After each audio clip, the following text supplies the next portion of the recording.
What's up, y'all? You know who it is and what it is.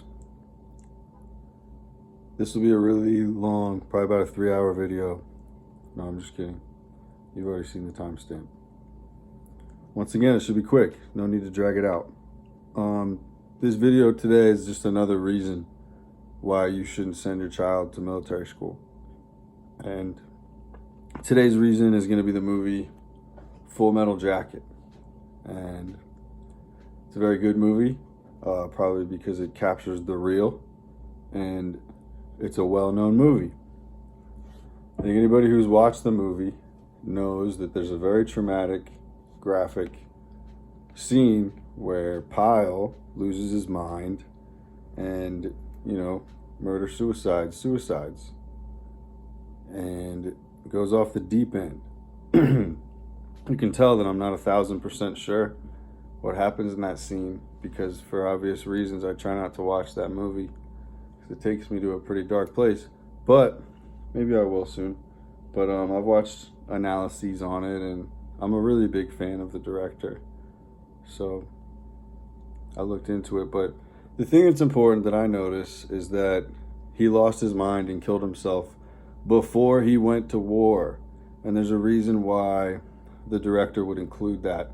There's a reason why the director and writer would include a basic training situation traumatic enough and dangerous enough that it actually just trains a person to kill themselves. So I think that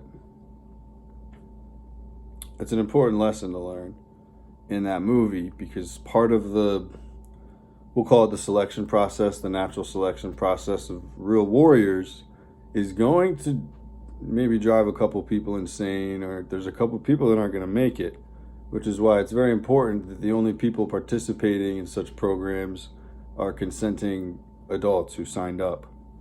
Because, what if that's your best friend? What if that's you? What if that's your child? You know what I mean? And then that changes things forever. So it's like, that wasn't just straight fiction, and certain amounts of mental and physical stress are enough to break a person. So I think that if you look at programs designed to break grown men and you're putting children through them, there's a problem, and you certainly shouldn't expect those children to come out better at being civilians. You know what I mean?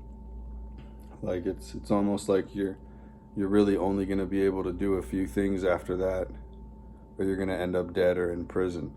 But that's not the part that they include in their marketing, is it? So, reason 666 why you shouldn't send your child to military school is Full Metal Jacket. The program's enough to drive somebody to suicide before you ever cross enemy lines. So if you love your child, you shouldn't put them through that, unless your child came to you and said, I want to be the best soldier that ever lived. I want to be a 5-star general. I want to be that.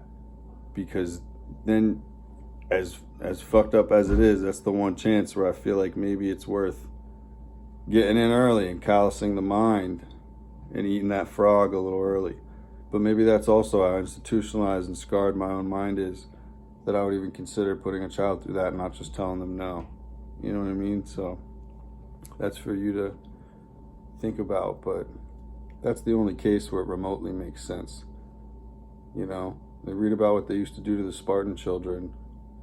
If you want to breed warriors, there's certain ways to do it, but you're not going to be able to call yourself, an ethicist or the most moral person alive. There's going to be a lot of blood on your hands.